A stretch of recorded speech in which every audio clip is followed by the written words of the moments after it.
নমস্কাৰ জনাইছোঁ আটাইকে। প্ৰজ্ঞালৈ স্বাগতম। এটা নতুন বিষয়, নতুন খণ্ড।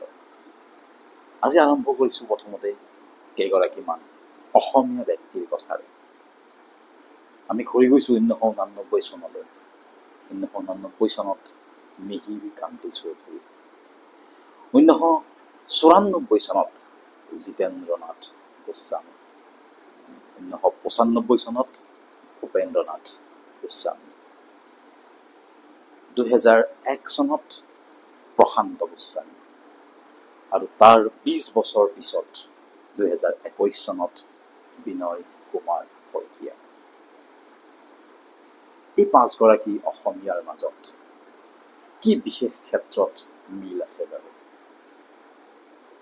আমি আহিম এই প্ৰসংগলৈ।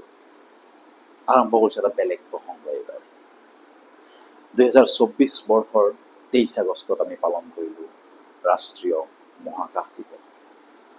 কিয় বাৰু পালন কৰিলোঁ এই ৰাষ্ট্ৰীয় মহাকাশ দিৱস?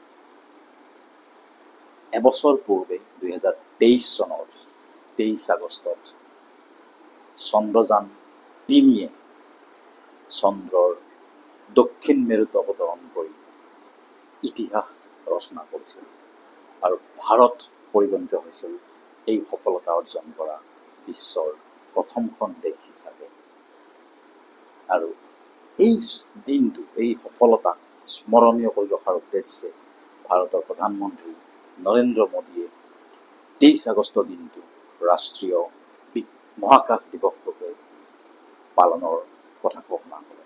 আৰু সেই অনুসৰি এই বছৰ প্ৰথমবাৰ ৰাষ্ট্ৰীয় মহাকাশ দিৱস পালন কৰা হয়। আৰু এইবাৰৰ যিটো ৰাষ্ট্ৰীয় মহাকাশ দিৱসৰ মূল মন্ত্ৰ, থিম আছিল touching lives while touching the moon, India's space saga. এইটো আছিল এইবাৰৰ থিম। ৰাষ্ট্ৰীয় মহাকাশ দিৱসৰ এদিন পূৰ্বে অৰ্থাৎ 22 আগষ্টত ৰাষ্ট্ৰপতি দ্ৰৌপদী মুৰ্মুৱে প্ৰদান কৰে এই বছৰৰ পৰা আৰম্ভ কৰা ৰাষ্ট্ৰীয় বিজ্ঞান পুৰস্কাৰ। হয়, এইবাৰ প্ৰথমবাৰৰ কাৰণে কেন্দ্ৰীয় চৰকাৰে আৰম্ভ কৰিছে ৰাষ্ট্ৰীয় বিজ্ঞান বঁটা। নামটোৱে দিছে ৰাষ্ট্ৰীয় বিজ্ঞান পুৰস্কাৰ। যুৱ শাখা, দল, বিজ্ঞান টিম, যুৱ, বিজ্ঞানশ্ৰী আৰু বিজ্ঞান ৰত্ন।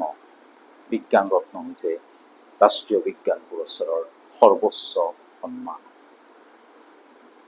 এই শাখাত ৰাষ্ট্ৰীয় যি যুৱ বঁটা, ৰাষ্ট্ৰীয় যুৱ বঁটাৰ নামকৰণ কৰিছে শান্তিস্বৰূপ ভাটনাগৰ বঁটাৰ। শান্তিস্বৰূপ ভাটনাগৰৰ স্মৃতিত যুৱ বঁটা প্ৰদান কৰা হৈছে আৰু দুগৰাকী অসম সন্তান ডক্টৰ পূৰবী শইকীয়া আৰু ডক্টৰ বাপ্পী পাল, এই দুগৰাকীয়ে এই বঁটা লাভ কৰি আমালৈ গৌৰৱ কঢ়িয়াই আনিছে।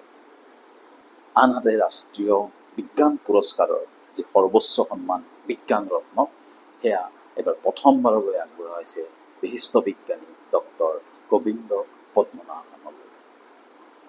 ঠিক তেনেদৰে যি ৰাষ্ট্ৰীয় বিজ্ঞান টিম, বিজ্ঞান দল, সেই দল হিচাপে নিৰ্বাচিত হৈছে এইবাৰ ইছৰোৰ সেই বিজ্ঞানীসকল যিসকল জড়িত আছিল চন্দ্ৰযান-3ৰ সৈতে, যিয়ে সফল অৱতৰণ কৰি চন্দ্ৰপৃষ্ঠত ভাৰতক গৌৰৱান্বিত কৰিছিল। ঠিক তেনেকৈ বিজ্ঞানশ্ৰী শাখাত 13 গৰাকী বিজ্ঞানীক বঁটা প্ৰদান কৰা হৈছে। এতিয়া আমি ঘূৰি আহিছোঁ আৰম্ভণিতে যিটো প্ৰসংগ আমি উত্থাপন কৰিছিলোঁ, যি 5 গৰাকী অসমীয়াৰ কথা কৈছিলোঁ, সেই 5 গৰাকীৰ মাজত থকা মিলটো কি বাৰু? হয়, সেই 5 গৰাকী হৈছে একমাত্ৰ অসমীয়া, এই 5 গৰাকী অসমীয়া যিয়ে শান্তিস্বৰূপ ভাটনাগৰ বঁটা লাভ কৰিছে। আপোনালোকে ভাবিছে যে শান্তিস্বৰূপ ভাটনাগৰ বঁটা এইবাৰো দিলে, আগতে। হয়, সেইটো আছিল বেলেগ। সেইটো CSIR, যিটো council of scientific and industrial research, এই সংস্থাই যিটো প্ৰদান কৰিছিল ৰাষ্ট্ৰীয় বিজ্ঞান আৰু প্ৰযুক্তিবিদ্যাৰ ক্ষেত্ৰত, সেই বঁটা এই 5 গৰাকী অসমীয়াই লাভ কৰিছিল। মিহিৰ কান্তি চৌধুৰী, জিতেন্দ্ৰ নাথ গোস্বামী, ভূপেন্দ্ৰ নাথ গোস্বামী, প্ৰশান্ত গোস্বামী আৰু বিনয় কুমাৰ শইকীয়া। আৰু CSIRৰ প্ৰথমগৰাকী সঞ্চালক প্ৰধান আছিল শান্তিস্বৰূপ ভাটনাগৰ, আৰু তেখেতৰ সন্মানত, তেখেতৰ স্মৃতিত এই বঁটা 1958 চনৰ পৰা প্ৰদান কৰি অহা হৈছিল। শান্তিস্বৰূপ ভাটনাগৰ আছিল বেনাৰস হিন্দু বিশ্ববিদ্যালয়ৰ অধ্যাপনা কৰিছিল তাত, আৰু তাৰ সেই ইউনিভাৰ্চিটিৰ সেই বিশ্ববিদ্যালয়ৰ বেনাৰস বিশ্ববিদ্যালয়ৰ যিটো কুল গীত, যিটো ইউনিভাৰ্চিটিৰ থিম ছং, সেইটো তেখেতেই লিখিছিল। লগতে UGC ইউনিভাৰ্চিটি গ্ৰাণ্টছ কমিশ্যনৰ প্ৰথমগৰাকী অধ্যক্ষ আছিল শান্তিস্বৰূপ ভাটনাগৰ, আৰু এইগৰাকী বিশিষ্ট ভাৰতীয়ক কোৱা হয় father of research laboratories in India. এইগৰাকী ব্যক্তিৰ সন্মানত শান্তিস্বৰূপ ভাটনাগৰ বঁটা 1958 চনৰ পৰা প্ৰদান কৰি অহা হৈছিল 2023 বৰ্ষ পৰ্যন্ত, আৰু এইবাৰ কেন্দ্ৰীয় চৰকাৰে নতুনকৈ আৰম্ভ কৰিলে ৰাষ্ট্ৰীয় বিজ্ঞান পুৰস্কাৰ, আৰু তাত যিটো যুৱ শাখা, যিটোত আমাৰ অসমীয়া হিচাপে ডক্টৰ পুৰবী শইকীয়া, ডক্টৰ বাপ্পী পালে লাভ কৰিলে বঁটা, এই যুৱ শাখাটো উচৰ্গা কৰা হৈছে শান্তিস্বৰূপ ভাটনাগৰৰ স্মৃতিত। প্ৰজ্ঞাৰ আজিৰ খণ্ডত ইমানেই। পৰৱৰ্তী খণ্ডত নতুন বিষয় লৈ আপোনালোকৰ মাজলৈ পুনৰ আহিম।